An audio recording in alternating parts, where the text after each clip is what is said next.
This news is sponsored by നിങ്ങൾ അറിഞ്ഞില്ലേ, പുതിയ രൂപത്തിലും ഭാവത്തിലും ദാബ കബ്സ ഫുഡ് കോർട്ട് മാളയിൽ തുറന്ന് പ്രവർത്തനം ആരംഭിച്ചു. എല്ലാവർക്കും നമസ്കാരം. ഇന്ന് നമ്മൾ പരിചയപ്പെടുത്തേണ്ട ആവശ്യമില്ല, കരീം കെ പുറം എന്ന് പറയുന്ന ഒരു പ്രാസംഗികനാണ്. ഇദ്ദേഹം വേറിട്ട പ്രസംഗങ്ങളാണ് നമ്മുടെ നാടുകളിൽ സംസാരിക്കുന്നത്. വേറിട്ട പ്രസംഗം എന്ന് പറയുന്നത് ഓരോ വിഷയങ്ങൾ, അതായത് നമ്മൾക്ക് ചിന്തിക്കാൻ പറ്റാത്ത കുറേ കാര്യങ്ങൾ ഇദ്ദേഹം പറയുന്നുണ്ട്. അപ്പോൾ അതെന്താണ്, എന്തിനു വേണ്ടിയാണ് അങ്ങനെ ഒരു പ്രസംഗം നടത്തുന്നത് എന്നാണ് നമ്മൾ ചോദിച്ചറിയാൻ പോകുന്നത്. നമസ്കാരം കരീം കെ പുറം. എന്താണ് സുധീറിന് അറിയേണ്ടത്? ലൈം ലൈറ്റ് ന്യൂസിന് വേണ്ടി എന്നെ ക്ഷണിച്ചൊരു സന്തോഷം. താങ്കളൊരു ശരിക്കും അതൊരു വിവാദ പരാമർശം എന്ന രീതിയിലാണ് എനിക്ക് തോന്നിയത്. ഏതാണ്? അപ്പോൾ കഴിഞ്ഞ കുറച്ച് ദിവസങ്ങൾക്ക് മുമ്പ് ഒരു കൊലപാതകം ഉണ്ടായിരുന്നു. അതായത് അമ്മ അതുപോലെ തന്നെ കാമുകനും കൂടി ചേർന്നിട്ട് 2 പിഞ്ചു കുഞ്ഞുങ്ങളെ കൊന്നു, ഇല്ലേ? ഓ, ഞാനത് വായിച്ചിരുന്നു. അതുമായി ബന്ധപ്പെട്ട് ഒരു പരാമർശം താങ്കൾ നടത്തിയായിരുന്നു. ജനിപ്പിച്ചവർക്ക് കൊല്ലാനുള്ള അവകാശം ഉണ്ടെന്നുള്ളത്. ആ രീതിയിൽ ഞാൻ പറഞ്ഞിട്ടില്ല. ഞാൻ പറഞ്ഞത് ഇന്ത്യയിലെ പൗരന്മാര് ജനിച്ചു കഴിഞ്ഞാൽ പിന്നെ അത് ഈ സർക്കാരിൻ്റെ, അത് രാഷ്ട്രത്തിൻ്റെ സ്വത്താണ്. അപ്പോൾ അവരെ കൊല്ലുന്നത് ക്രിമിനൽ കുറ്റമാണ്.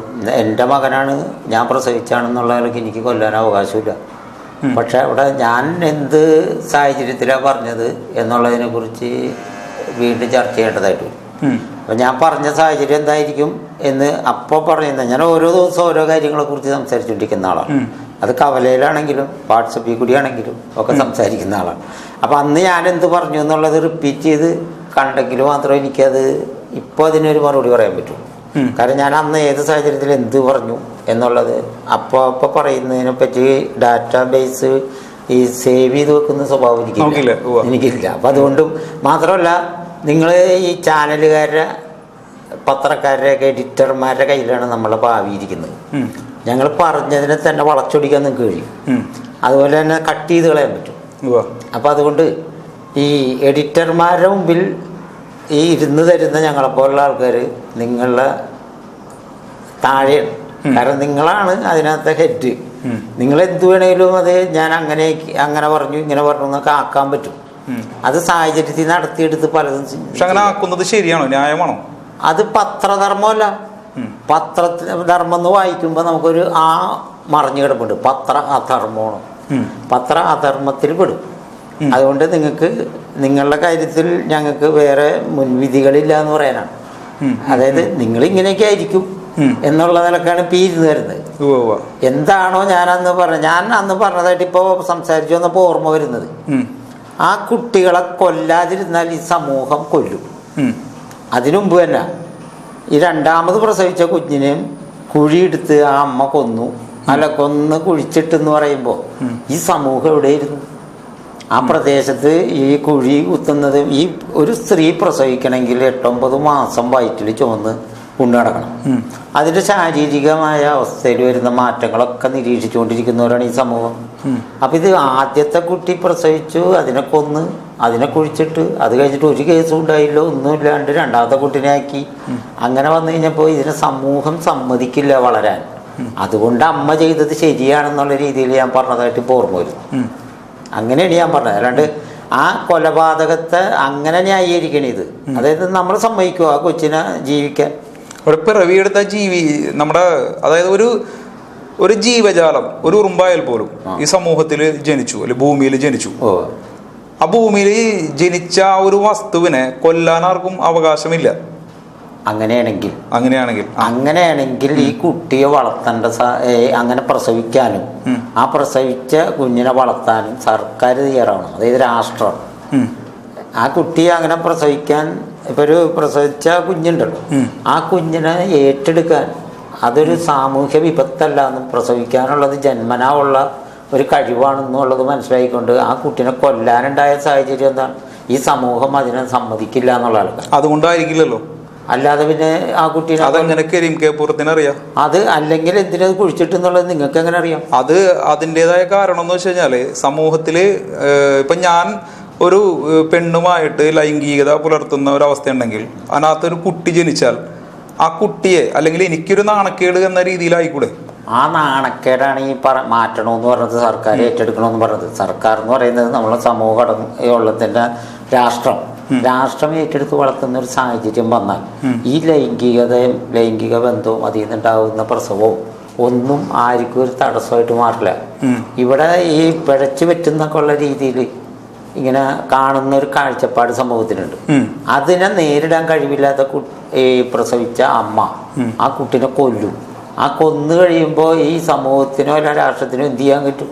ഈ ജീവിപ്പിക്കാൻ പറ്റും. അതിലൊരു കാര്യമുള്ളത്, ഒരു കുട്ടി പിറന്നതിന് ശേഷം ഒരു കുട്ടി പിറന്നത് അബദ്ധം പറ്റി, എന്നിട്ട് സ്വാഭാവികമായിട്ട് അബദ്ധം പറ്റി. ആ കേസ് എന്തുണ്ടായി? എന്നിട്ട് അങ്ങനെ ആ കേസ് ആരും അറിയാതെ ഒരു കുഴിച്ചുമൂടി. ആ കേസ് രണ്ടാമതും അബദ്ധം പറ്റാതിരിക്കാനുള്ള ശ്രമം നടത്തേണ്ടത് അത് ഞാനല്ലേ? വ്യക്തിയാണ്. രണ്ടാമത് അത് അവിടെയാണ് ഞാൻ എൻ്റെ കാഴ്ചപ്പാടിലുള്ള രാഷ്ട്രത്തിൻ്റെ നിലപാടുകൾ. അവിടെ രണ്ടാമതോ മൂന്നാമതോ ആയിക്കോട്ടെ, പ്രസവിക്കാനുള്ള കഴിവ് ഒരു സ്ത്രീയുടെ ജന്മാവകാശവും അതിൻ്റെ പ്രകൃതിപരമായിട്ടുള്ള നിയമത്തിൽ വന്നിട്ടുള്ളതാണ്. ആദ്യത്തെ പ്രസവം കഴിഞ്ഞ് കൊച്ചിനെ കുഴിച്ചിട്ടു. ആ കുഴിച്ചിട്ടത് ആ സ്ത്രീ പ്രസവിച്ചത് 8-9 മാസം അതിനെ കൊണ്ടു നടന്ന് പ്രസവിച്ചത് ഒന്നും ഒരു പ്രശ്നമില്ലാത്തതിൽ ഇവിടെ ഞാൻ ആരെയും കുറ്റപ്പെടുത്തല്ല. ഈ കുഴിച്ചിട്ട തള്ളയെ പോലും കുറ്റപ്പെടുത്താതെ സംസാരിക്കുന്നത് നമ്മൾ സാമൂഹ്യ വ്യവസ്ഥിതി അങ്ങനെ ആയിപ്പോയതുകൊണ്ടും സമൂഹത്തിൻ്റെ വിഷയമാണത് എന്നുള്ളതുകൊണ്ടാണ്. ഇപ്പം ഞാൻ ഒരു ഉദാഹരണത്തിന് മറ്റൊരു കാര്യം പറയാം. ഒരു പോലീസിനെ കണ്ട ഓടുന്നൊരു സ്വഭാവം നാട്ടുകാർക്കുണ്ട്. കുറ്റം ചെയ്തവനോടും കുറ്റം ചെയ്യാത്തവനോടും. പോലീസ് വണ്ടി കണ്ടു കഴിഞ്ഞാൽ ഒരു തരം ഭയവും ഒരു ഒതുങ്ങിക്കലൊക്കെ. എന്ത് കാര്യം നമ്മളെ സർക്കാരിലുള്ള ഈ ജനത്തിനെ മുഴുവൻ സേവിക്കാനാണ് പോലീസുകാർ. അതിൽ കുറ്റം ചെയ്തവനും പോലീസുകാരെ കണ്ട ഓടരുത്. കുറ്റം ചെയ്തവൻ കുറ്റം ചെയ്തു പോയി, ഞാനിങ്ങനെ ഒരു അബദ്ധം പറ്റി, അല്ലെങ്കിൽ ഞാനിങ്ങനെ കുറ്റമാണെന്ന് അറിയാണ്ടോ അല്ലെങ്കിൽ അറിഞ്ഞോ ചെയ്തു പോയി, ഞാൻ ചെയ്ത തെറ്റാണെന്നും പറഞ്ഞ് പോലീസിനോട് പറയാണ് വേണ്ടത്. പോലീസിനെ കണ്ട ഓടയല്ലോ വേണ്ടത്. ഞാൻ കുറ്റം ചെയ്തു, എന്നെ ഈ നിയമം അനുസരിക്കുന്ന ശിക്ഷ തരാൻ ഞാൻ കീഴടങ്ങുന്നു. അതിന്റെ നടപടികൾ. അങ്ങനെയുള്ള മനസ്സുള്ള ആളുകൾ നമ്മുടെ നാട്ടിലുണ്ടോ? ഇല്ലെങ്കിൽ ഉണ്ടാക്കണം. അതാണ് പൗരധർമ്മം, പൗരബോധം. അതായത് ഞാൻ തെറ്റ് ചെയ്താൽ തുറന്നു പറയാനുള്ള മനസ്സ് പറഞ്ഞുകൊണ്ട് പോലീസിനോട് പറയാം. അതേമാതിരി തെറ്റ് ചെയ്യാത്തവൻ പോലീസിനെ കണ്ട് ഓടാനും പാടില്ല. കീഴടങ്ങാനുള്ള മനസ്സിലാണ്. ഇപ്പൊ ഞാൻ സുധീറിനെ കൊന്നുപോയി, ഞാൻ ചെയ്തതാണത് എന്ന് പറഞ്ഞ് ഞാൻ ചെന്ന് പോലീസിൽ പറഞ്ഞ് ഇവിടുത്തെ ഇന്ത്യൻ ശിക്ഷാ നിയമം അനുസരിക്കുന്ന. എന്തുകൊണ്ടായിരിക്കും ഇവർ ഒളിച്ചോടുന്നത്? ഈ ഒളിച്ചോടുന്നത് അതായത് ഇപ്പൊ കുറ്റം ചെയ്തല്ലോ, ഞാൻ പ്രതിയാണ്, പിന്നെ ഞാൻ ഓടിയാണ്. അതെന്തിനു വേണ്ടി? അതെന്തുകൊണ്ട് പൗരധർമ്മത്തിന്റെ കുറവാണ്, പൗരബോധത്തിന്റെ കുറവാണ്. എനിക്ക് ഇതിൽ രക്ഷപ്പെട്ട് നടക്കാം. ഇവിടെ ഒരുപാട് കുറ്റവാളികൾ ചെയ്തതൊക്കെ തെറ്റ് ചെയ്തത് ഒളിച്ചു വെച്ചുകൊണ്ട് ജീവിക്കുന്നുണ്ട്. അതുപോലെ എനിക്കും ജീവിക്കാം എന്നുള്ള നിലക്കുള്ള സാമൂഹിക ബോധത്തിൽ നിന്നാണ് ആ ഒളിച്ചോട്ടം. അവിടെ നിന്നിട്ട് രക്ഷപ്പെടാൻ പറ്റുമെന്നുള്ള ചിന്ത. അവിടെ നിന്ന് രക്ഷപ്പെട്ടു നമുക്ക് എവിടെ നിന്ന് രക്ഷപ്പെടാൻ പറ്റും? ഏത് പോലീസിൽ നിന്ന് രക്ഷപ്പെട്ടാലും ഇവന്റെ ഈ കുറ്റബോധം ഈ 2 കൊല്ലം കഴിഞ്ഞിട്ടും ഞങ്ങളിങ്ങനെ കുഴിച്ചിട്ടുണ്ടെന്ന് ആ കാമുകൻ ചെക്കൻ പറയാനുണ്ടായത് ഈ കുറ്റബോധമാണ്. അപ്പൊ ഈ കുറ്റബോധമല്ല, സംശയബോധമാണ്. അതായത് ഈ പറയുന്ന പെണ്ണ് ഒരു വേറൊരുത്തനുമായി കല്യാണം ആലോചിച്ചു എന്നാണ് പറയപ്പെടുന്നത്. അപ്പോ 2 പ്രസവിച്ചതാണെന്ന് നാട്ടുകാരെ അറിയിക്കണമെന്ന് അവന് തോന്നിയ 2 പ്രസവിച്ചതാണെന്ന് നാട്ടുകാരെ അറിയിക്കണമെന്നല്ല തോന്നിയത്. അവന്റെ കയ്യിൽ നിന്നിട്ട് അവൻ ഇഷ്ടപ്പെടുന്ന ഒരു മുതല് നഷ്ടപ്പെട്ടു പോകുമോ എന്നൊരു ചിന്ത അവന് വന്നപ്പോ ഇനി അവൾ ജീവിക്കണ്ട. ഇതിനിടക്കൊന്ന് പറയട്ടെ, ഞാൻ ഈ കേസിനെ കുറിച്ച് ഒന്നും പഠിച്ചിട്ടുള്ള ആളല്ല. ഞാൻ അന്ന് ഈ ലൈംലൈറ്റിൽ ഇത് കണ്ടു, പത്രത്തിലും കണ്ട ഇതിന്റെ ഒരു പറഞ്ഞാണ്. അപ്പൊ ഇത്തരം കഥകള് പോലീസ് കേസായിട്ട് നിൽക്കുന്ന സമയത്ത് നമ്മളിങ്ങനെ ചർച്ച ചെയ്യുന്നത് ശരിയാണോ? ചർച്ച ചെയ്യണമല്ലോ. നാളേക്ക് അല്ല, ഞാൻ ചോദിച്ചത് നിയമപരമായിട്ട് അതിനകത്ത് വല്ല നിയമപരമായിട്ട് ഭവിഷ്യത്തൊന്നുമില്ല. ഇത് നാട്ടുകാർ തന്നെ നമ്മൾ നേരിടും. അല്ല, നാട്ടുകാർക്ക് എല്ലാവർക്കും അറിയാവുന്ന ഒരു വിഷയമാണ്. രണ്ടാമത്തെ ഒരു കാര്യം, കരീം കപൂറും കഴിഞ്ഞ ദിവസം കവലപ്രസംഗം എന്നൊരു സംഭവം തുടങ്ങിയിട്ടുണ്ടായിരുന്നു. ഇല്ല, അത് ഇന്ന് തുടങ്ങിയതല്ല, വർഷങ്ങളായിട്ടുണ്ട്. അപ്പോ അതില് കൃഷിക്കാരുമായി ബന്ധപ്പെട്ടാണ് കൃഷി വകുപ്പിന് പല വിഷയങ്ങളും സംസാരിച്ച കൂട്ടത്തിൽ കൃഷി വകുപ്പും പരാമർശിക്കുന്നുണ്ടായിരുന്നു.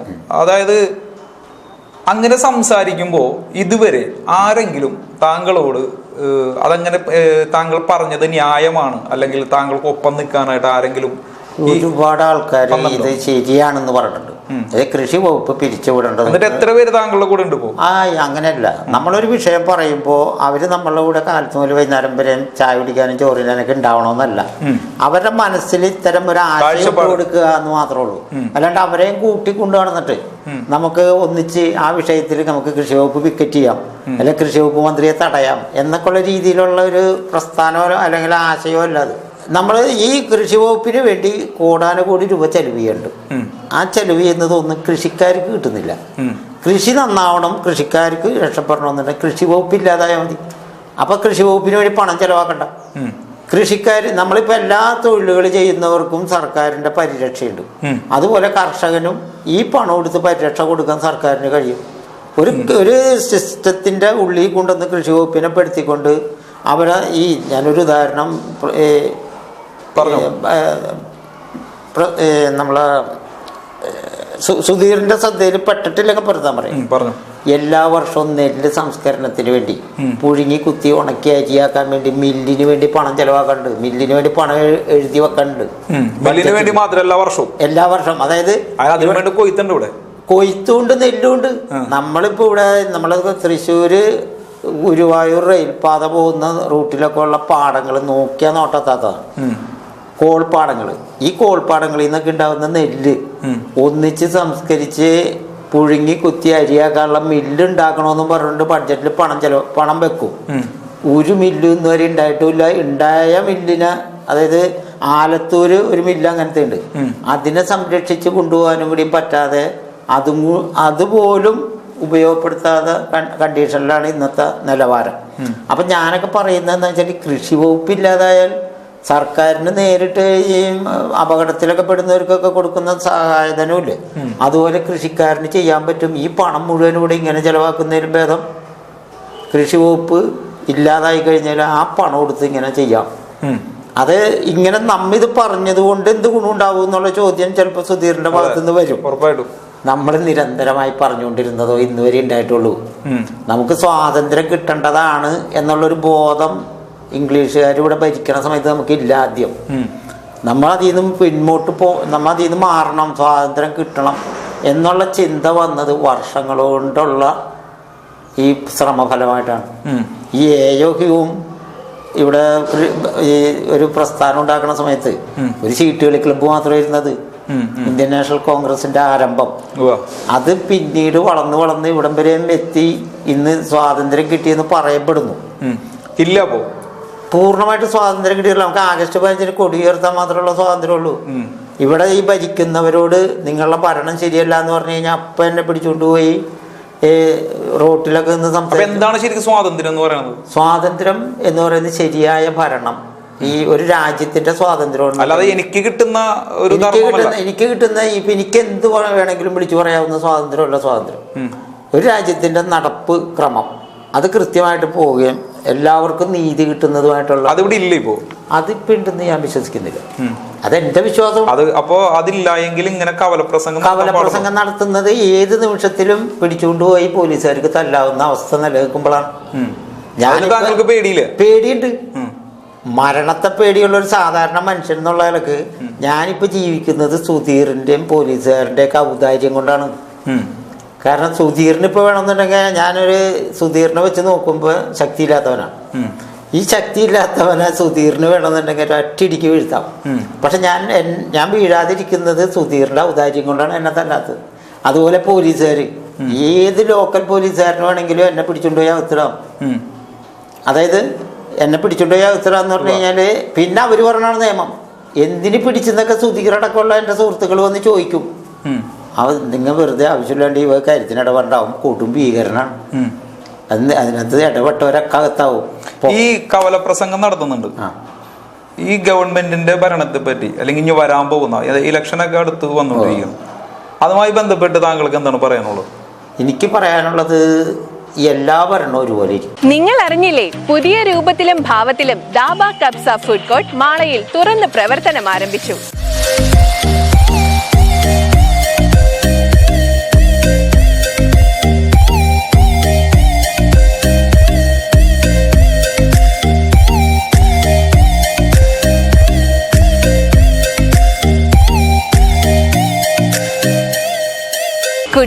കളിക്കാനും ഫാമിലിക്ക് വന്നിരിക്കാനും പറ്റിയ നല്ല കിടിലൻ അറ്റ്മോസ്ഫിയർ ആണ് ദാബ കബ്സ ഒരുക്കിയിട്ടുള്ളത്.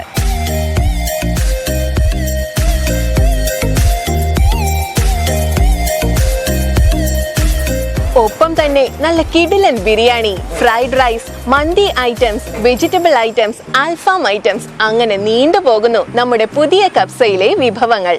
അപ്പൊ നമ്മുടെ ലൊക്കേഷൻ വരുന്നത് മാള പ്രൈവറ്റ് ബസ് സ്റ്റാൻഡിന് ഓപ്പോസിറ്റ് ആയാണ്.